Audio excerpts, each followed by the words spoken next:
Dear students, আজকে তোমাদের সাথে কথা বলবো ক্লোজ নিয়ে।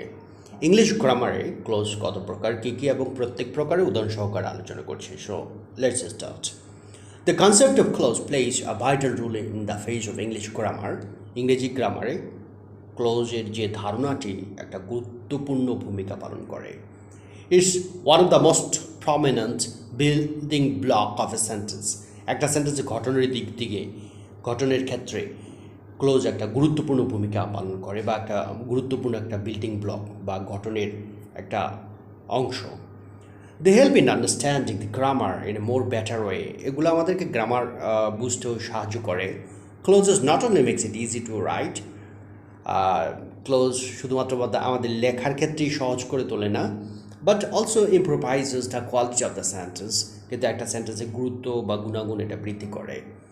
Although they appear to be the most basic part or simple branch, যদি এটা একটা বেসিক পার্ট বা সিম্পল ব্রাঞ্চ ক্লোজটি, the uses of them in the way according to the sentence makes it more complex. কিন্তু যে ব্যবহারটা তাদের, এই ব্যবহারটা আসলে অনেকটা জটিল। A clause is complete meaningful sentence. একটা ক্লোজ হচ্ছে complete meaningful sentence comprising of both subject and predicate. এর মধ্যে সাবজেক্ট থাকবে, প্রেডিকেট থাকবে, so it is a sentence. বুঝেই যাচ্ছে এটা একটা সেন্টেন্স। সো ক্লোজ ইকুয়েশনের মাধ্যমে যদি বলি, equal to subject plus predicate, মানে ভার্ব থাকবে, এরপর অবজেক্ট থাকতে পারে।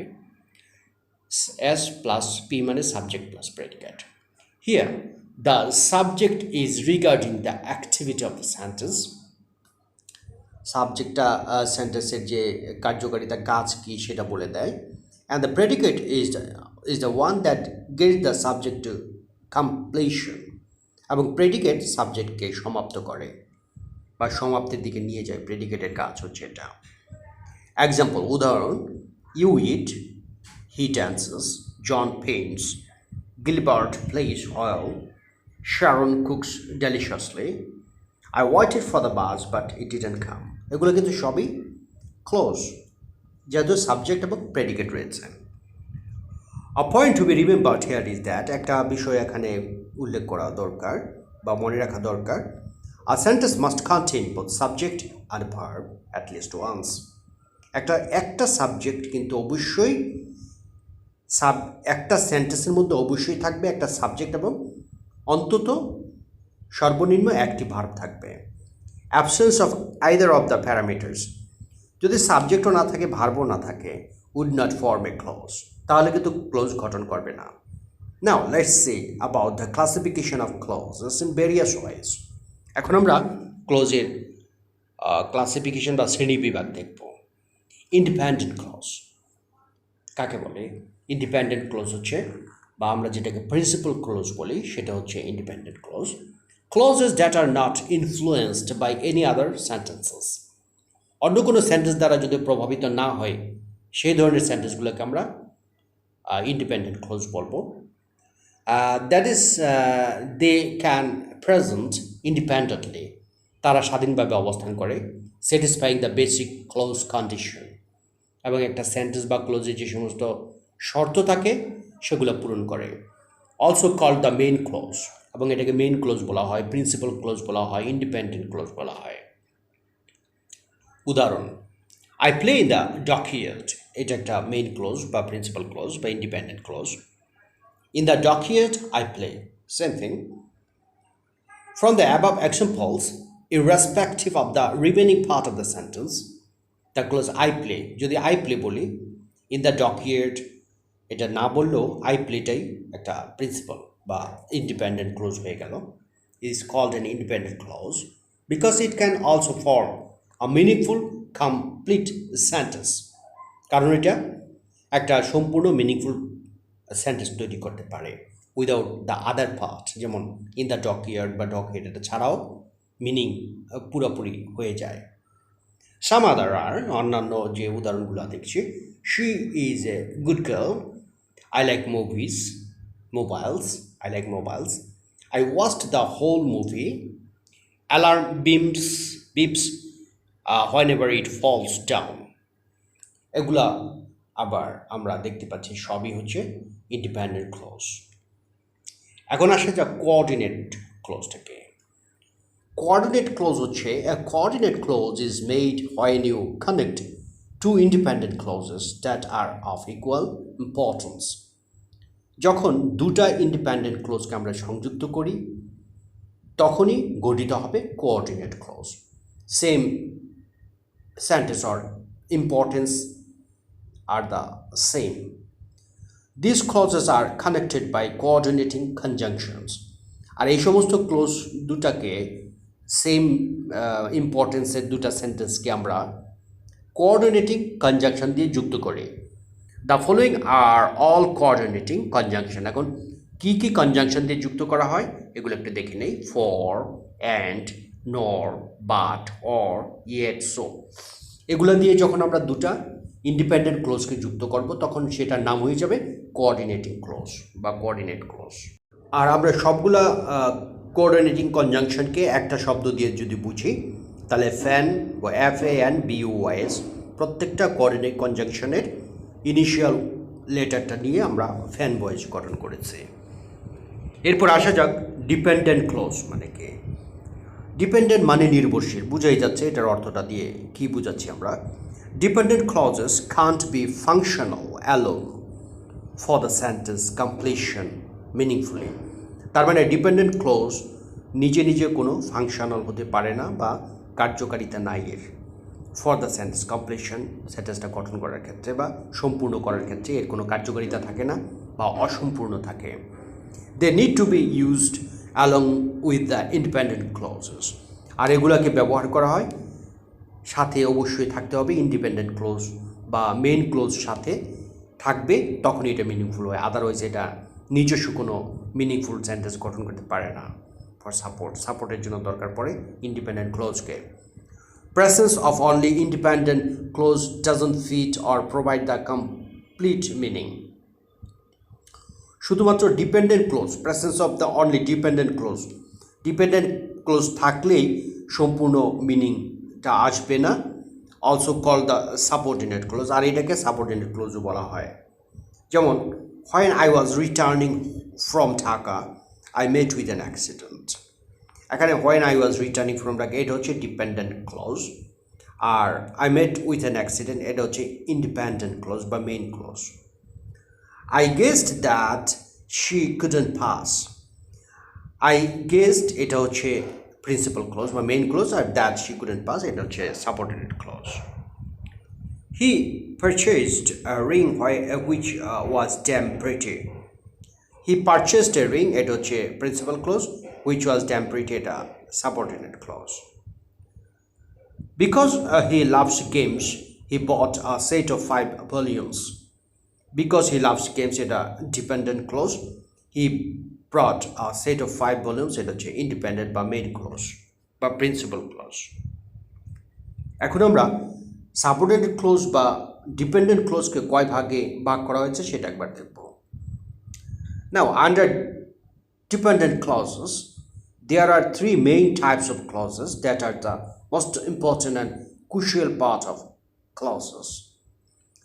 3 ধরনের ক্লজ রয়েছে ডিপেন্ডেন্ট ক্লজে, সেটা একবার জানবো এখন আমরা। না there are also other types but precisely there, কিন্তু প্রিসাইজলি খুব সংক্ষেপে যদি বলি তাহলে এই 3 প্রকারকে আমরা খুব প্রাধান্য দিয়ে থাকি। প্রথমেই বলা যাক অ্যাডজেক্টিভ ক্লজ কাকে বলে, তারপরে বলবো নাউন ক্লজ, তারপরে adverbial clause. Adjective clause is actually a general adjective in a sentence। একটা সেন্টেন্সে অ্যাডজেক্টিভ ক্লোজটা আসলে সাধারণ অ্যাডজেক্টিভ হিসাবেই কাজ করবে। With both subject and predicate, এখানে সাবজেক্ট থাকবে এবং প্রেডিকেট থাকবে, এটা অন্তর্ভুক্ত। So being a part of dependent clause it cannot sustain on its own as mentioned. যেহেতু এটা একটা ডিপেন্ডেন্ট ক্লোজ, এটা নিজস্ব কোনো মিনিংফুল হতে পারে না বা ফাংশন করতে পারে না একাকী। Example, the man who won the match years ago committed suicide.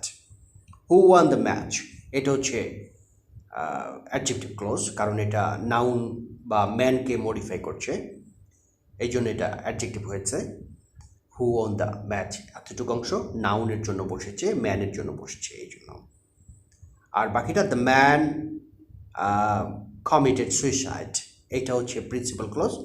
Who won the match years ago, এটা হচ্ছে সাবঅর্ডিনেট ক্লোজ, এবং এটা হচ্ছে adjective close.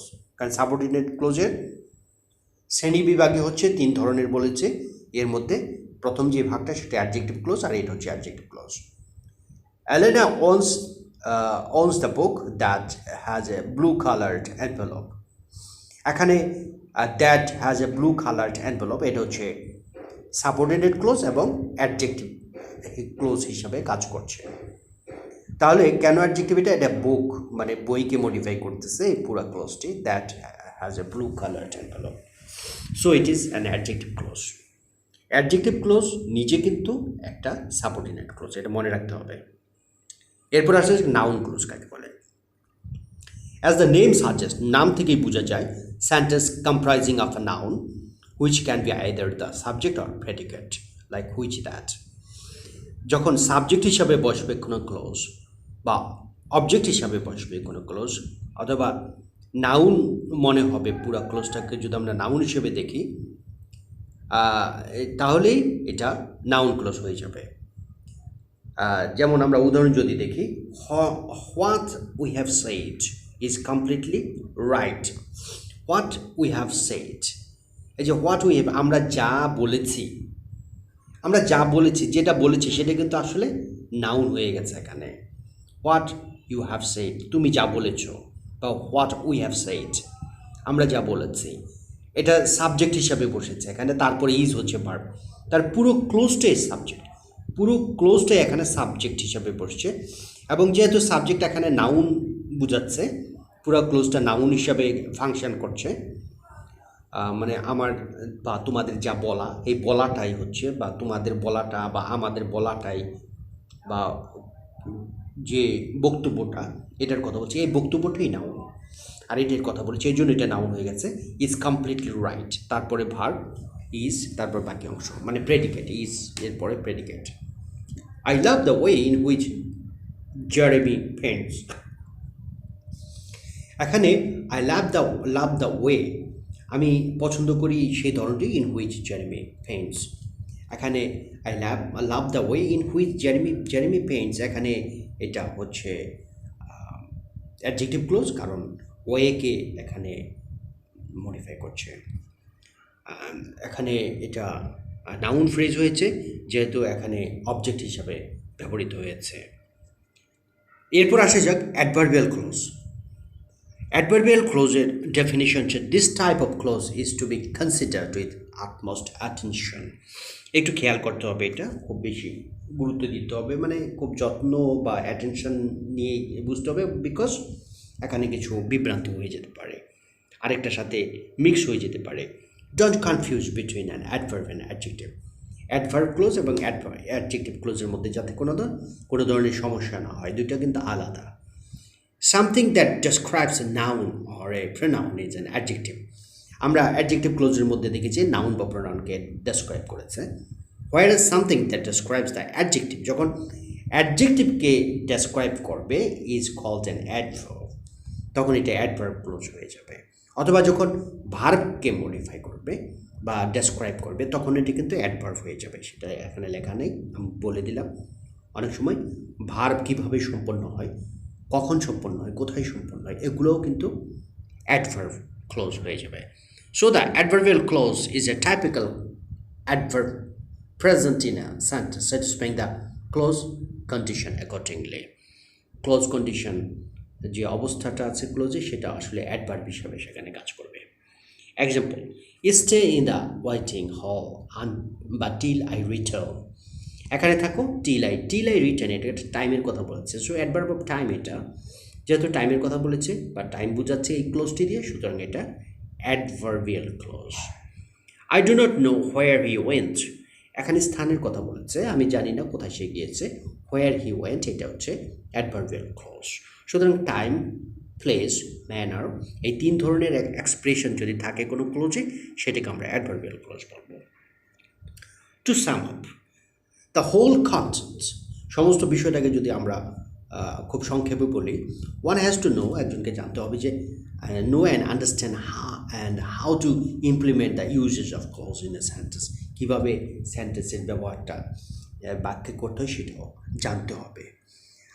Because without this clause it's impossible to form an English meaningfully, কারণ এই সমস্ত close ছাড়া আমাদের ইংরেজি লেখা একদম অসম্ভব। In order to improvise and mold those types of clauses, one has to practice well. যদি ভালো করে আরও উন্নত করার চেষ্টা করি আমরা, আরও ভালো ক্লোজকে যদি আমরা ব্যবহার করতে চাই তাহলে আমাদেরকে আরও বেশি বেশি চর্চা করতে হবে। ওকে, থ্যাংক ইউ স্টুডেন্টস, আজকে এই পর্যন্তই। নেক্সট ভিডিওতে আবার তোমাদের সাথে আমি নতুন কিছু বিষয় নিয়ে তোমাদের সামনে হাজির হব। ধন্যবাদ সবাইকে।